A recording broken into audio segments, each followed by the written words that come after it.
Hello and welcome to Hire Automation, a podcast brought to you by Robotics. I'm your host, Michelle Dawn Mooney. And today we are talking about unpacking peak, how to turn your current pains into future gains. As we approach the most wonderful time of the year, businesses are gearing up for a flurry of shopping activity. For many, the holiday season represents a significant chunk of annual revenue, but it also introduces a unique set of challenges and pressures. So in this episode, we will explore the ins and outs of managing order fulfillment during the peak season and discover how to turn your current pains of high demand warehousing into future gains. Our guests for today are experts in the field of warehouse goods to person automation, a game-changing technology that has the potential to reshape the way businesses tackle the holiday rush. So let's get into it. We have two great guests, as I said today. Jake Etheridge and Vince Donato are both technical sales executives for Robotics. Thank you both for being with me today.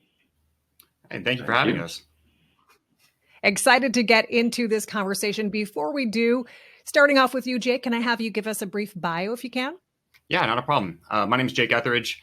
As Michelle mentioned, I'm a technical sales executive at Robotics. I have about 7 years of experience within the industry, designing, selling conveyor and robotic systems, and I have a background in mechanical engineering. And I'm Vince Donato, also technical sales executive. I've been at High for about a year now. I have about 2 years experience in the industry, so not as long as Jake, but I've been learning a lot from the team here. I also have a background in mechanical engineering. Wonderful. So we are talking about something that is really big for this time of year. Peak holiday shopping season places enormous demands on warehouse operations. And I know about that personally because I am probably the one putting a lot of that demand out there because I do a lot of shopping just for myself during this time of year. So if you multiply that, we've got some big shopping going on. So what are some common challenges and current pains that you see retailers and e-commerce companies facing during this time of year? Yeah, of course, I'll start out with that. The first thing you would think of is the high influx of orders that you don't normally see all year round. Everybody's doing their holiday shopping, so not only shopping for themselves, but shopping for everybody else in their life. So these companies that are normally seeing a steady average amount of orders every day are now seeing a high influx of orders all coming in at the same time, all rushed to be delivered. You know, those last minute shoppers that are buying those gifts, hoping to get them there before Christmas. So that kind of becomes an issue for them as well, that they know they're getting these orders in, and they know that if they don't get them out before Christmas, the people might not want them. So you then sometimes see that the peak season goes a little bit further than you may expect because people are, using their gift cards to shop and they're returning old orders. So they're getting a ton of returns all at the same time, while also having a ton of new orders coming in from everybody doing their after Christmas shopping that you would see. Yeah, to add to that, I think that, from the warehouse side, Vince talks about the influx of orders. But what does that actually do for you as like a potential warehouse manager, right? Like, we've talked on previous podcasts about the increase in labor that you may need to service these orders and the planning that goes into ensuring that you're ready for that peak season. And ideally, we want to leverage automation to overcome these hurdles and be able to moderate the toll it takes on the company during those peak season during those peak season surges that you'll see. Yeah. And there are so many factors to take into consideration. And going back to myself being the shopper, Vince, I remember you saying that it's not just getting that item, but, getting it by that certain date, because it really comes down to that. If you can't have it by the deadline, then it's a moot point almost. So what key performance indicators or KPIs should warehouse or operation managers be really closely monitoring during the peak season? And then how can they help in making improvements for the future? Right. So with your previous question, we kind of laid it out on the line. You got an increase in orders and we have, potential increase in either man hours or just personnel that you have to manage to get through the peak season. Right. So from a KPI perspective, what I would personally be looking for are areas of inefficiencies. Right. So if you have a fairly manual, distribution center and you're leaning a lot on manual labor to get that product out the door, one of the things that you can look at is, okay, if you have an SLA with whoever you're sending products to, like, are you still meeting that? Like, are you still meeting your service level agreement? If not, then you need to take into account how many times you failed to make that happen, because that is going to directly impact the revenue that you may see, especially if there's, penalty charges and things of that nature coming from, whoever you have the agreement with. The second thing to really take a look at is, how much capital are you spending to just handle the peak season orders and the peak season returns, as Vince mentioned.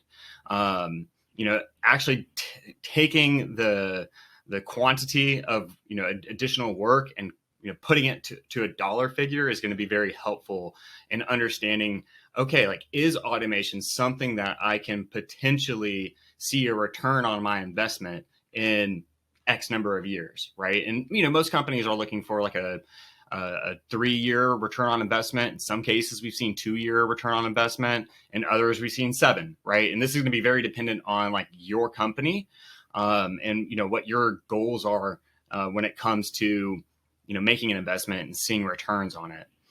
The next thing, more on the labor side is, how many of your employees are showing up to work and doing the work, and, taking a good look at your team and making sure that they're still achieving their KPIs, even with the additional workload that they may be getting due to the peak season.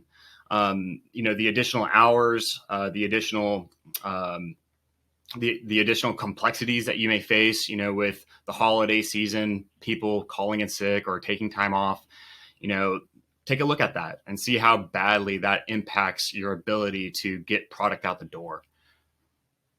Hearing how automation can provide solutions, I want to dive a little deeper and get more specific with exactly how this works. How does goods-to-person automation specifically address the challenges and current pains that we talk about that companies face during this time period? There's plenty of ways that goods-to-person systems can help address these pains, and really finding a flexible solution that's going to be able to meet whatever your company's needs are during that peak season. Because obviously right now we're speaking about peak season in terms of holidays, but every industry has their own different type of peak season, whether that might be the summer months or the Christmas months. But the important thing is you need to be able to basically ramp up your operations to be able to meet these new peaks that you're experiencing. And as Jake was referring to, a lot of the times that is labor. So you can't really force your workers to work longer hours to get that extra production. So a lot of the times you need to be able to bring in more labor to be able to keep up with that work.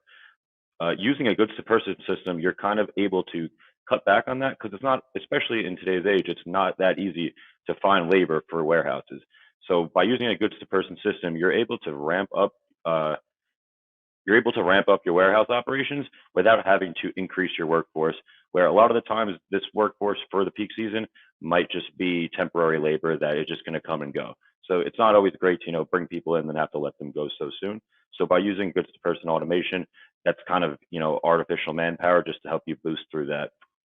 And what we typically see a lot of right now is that people are starting to realize this, and they want to offer these flexible solutions in the goods-to-person space. Companies are starting to offer strategies where you can essentially lease their technology in the goods-to-person space to ramp up your goods-to-person system during the peak season. So normally when you're purchasing a system, you're going to have this designed to reach your average daily throughput that you'd see in your warehouse. And you don't want to spend extra money to be able to reach these peak seasons that are only a couple months out of the year. So now that companies are offering the ability to kind of lease more robots or just temporarily increase the throughput of your system just for those peak months, really can help that peak season pains that you really see.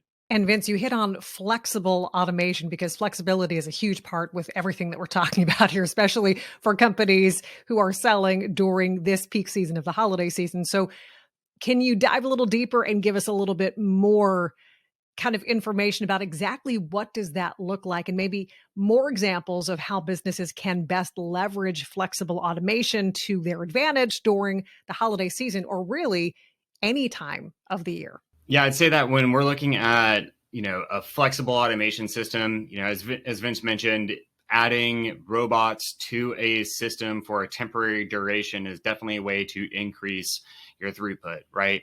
But I think, from a more like, 10,000 foot view perspective of truly flexible automation system is going to allow you to do the things that you need to do, not just next year and not just through peak season, but for, maybe 10 years, right? These systems are built to last, and they're intended to go into a distribution facility and sit there and work day in, day out for 10, 15 years straight, right? Until that equipment needs to be replaced. But that's the thing is, what does replacing that equipment look like? There are concerns, in the robotics space that companies, may not be around by the, in 10 to 15 years. Like if you go out and you purchase a system, you want to make sure that you're not stuck with this particular solution that's going to, potentially, die one day, right? And the thought is that you want to leverage as many goods that are standard in today's world that you would expect there still to be standard in 15 years from now. So, we're talking like pallet racking. That's been around forever. Maybe you should look at leveraging a robotic solution that will pick totes or cases directly off of pallet racking versus some type of proprietary storage system that, can only come from a particular manufacturer, right? That's true flexibility when you have that ability to just be able to say, okay, it's standard pallet rack. I have, an X number of different providers out there. I mean, I could source it from whoever is least expensive and who can meet my lead times and get me the product or get me that material so that way I can have it installed, have the system commissioned for my peak season. That's true flexibility right there.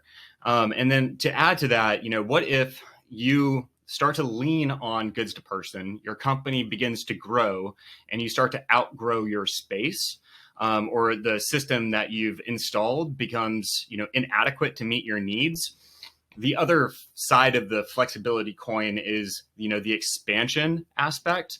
How quickly is it to expand? How easy is it to expand? Can you expand while you are in production or like when you are distributing products? These are questions that you need to ask yourself if you're trying to look for a truly flexible solution. And then, to even pivot there, what if you reach the limitations of the building that you're in? Can you take this system and move it from one location to another, right? And there are some robotic companies out there that you have to be careful with because they require a significant amount of foundation work to the concrete floor. Maybe you have to add in a drop ceiling, fire suppression system. And these are significant investments, and it's going to lock you into that building or that lease for the life of that particular, material.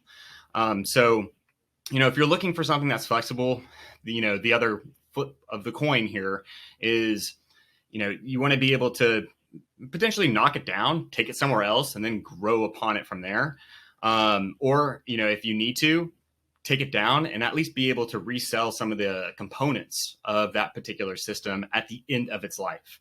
This is all hardware, right? We're not gonna sit here and pretend that these robots are gonna last forever, and we're gonna find ourselves in a scenario like iRobot. But I will say that it's important to think about what you're going to do with the material that you're purchasing now. What are you going to do with it in 15 years when it is time to bring that particular system to the end of its life? Just to touch on Jake's point of, proactively thinking, now is especially the time that we encourage people to be thinking proactively and really, taking notes of these pains that they're experiencing during their peak season. Instead of, saying, we need to fix this for next season. Now is really the time to start exploring these different flexible solutions that you could utilize down the line. It's a long process to get a goods to person automation system in your warehouse. From the start of just exploring and educating yourself to actually having that system go live, oftentimes is over a year's time spent, depending on how quickly you're moving on your project. So now is really the time to start thinking about your upcoming year's peak seasons. And right now, to be taking note of those different pain points and those different issues that you're having in your warehouse, marking them down, thinking about them, and going out and finding the solutions now so that you can start working on that during your off season, your average season, so that you're prepared for your next peak season. I'd love to ask a follow-up question if I can with what you just hit on there, Vince, with the time frame. Can we just talk a little bit about that for a minute or two? Because what should people expect? And then let me ask you two sides of that. Say they already have some type of warehouse automation in place and maybe they just kind of want to tick it up to the next level, or you're starting from scratch and have nothing. What are they looking at as far as time constraints? Yeah, time constraints vary from, the different manufacturers that you're going to be working with, and those can vary anywhere from, 6 months to a couple years, depending on how that manufacturer operates. Some manufacturers are working in a made-to-order fashion where, your system is being customized and built specific for you, and others are kind of, rolling out the same flagship type of robot or system that they're going to be giving to everybody, and they might already have those on hand. So that time might seem a little bit quicker. Oftentimes I see that the longest time span is really with most things in life is educating yourself and decision making. That's a long process in itself. So, even if you're looking at a system that you might be able to, sign a purchase order for and get in your system in 6 months, there's always that extra time that you have to think about. Right. And just to kind of expand on, the time frame, right? Like what goes into that? From purchase order to go live, there's a lot that occurs. You have, the actual development of the hardware, getting it to site, right? And, many manufacturers nowadays are global, so they're probably going to be coming from overseas. And then, after that, you have to think about how we're going to interact with your software system. And that has a completely different timeline and development phase. And one of the questions that you asked, Michelle, just a second ago is, what if they already have some form of automation in place? Well, that's where integrators become a very integral part of the solution because they are the ones who are experts in being able to take multiple different pieces from multiple different manufacturers and bring it together to provide a holistic solution to the end user or, to you who may be listening to this podcast. But that's where an integrator is going to really kind of come in and provide significant value. If you go directly to a manufacturer and you ask for their solution, in more cases than not, they're going to either loop in an integrator or they're going to try and sell a standalone solution that only incorporates their product. That doesn't necessarily mean it's the best solution for you because that might not include all aspects of your business. So that's kind of where an integrator can really help you identify, a full solution. And then at the end of it all, once they have that solution, they're going to be the ones who manage the project and can provide a very firm lead time on when you can expect to hit a go live date. Bottom line, people really need to start evaluating things yesterday, right? Right. to do it as soon as possible to get these plans in place to see if they can help out in your particular company. If people have any questions today, and no doubt I think that they will, where can they go? How can they reach out and connect?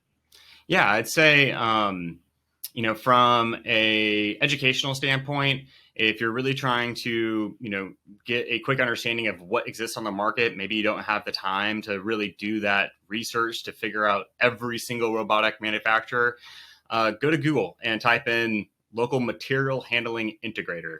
And that will source you a handful of suggestions of integrators that are based in your area that can provide you with the information that you're looking for and potentially design a system.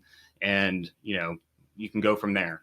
If you're looking to reach out to me directly, my name is Jake Etheridge on LinkedIn. Feel free to reach out. And myself as well. Jake and I are constantly posting good content on LinkedIn, great knowledge articles for you to read through. And, I'm pretty open. So if anybody would like to reach out, ask any questions, whether it just be about the industry, about other technologies, our technology, or if you just want to talk to me just for some random stuff, feel free to reach out. Jake Etheridge and Vince Donato, both technical sales executives at High Robotics. Interesting conversation. As I said, I had quite a few more questions that I would like to ask, but for time constraints here, I'm unable to do that. But thank you for being here and answering some questions, and no doubt piquing the interest of people out there to want to possibly ask more. Appreciate you being here today. Thank you. Thank you for Thank having you us. for having us. And I want to thank all of you for tuning in and listening to Higher Automation, a podcast brought to you by High Robotics. Once again, you heard Vince and Jake said that you could reach out to them on LinkedIn, and you can always go to highrobotics.com for more information there. And be sure to subscribe to this podcast if you enjoyed today's conversation and you want to hear more great conversations on the way. I'm your host, Michelle Dawn Mooney. Thanks again for joining us. We hope to connect with you on another podcast soon.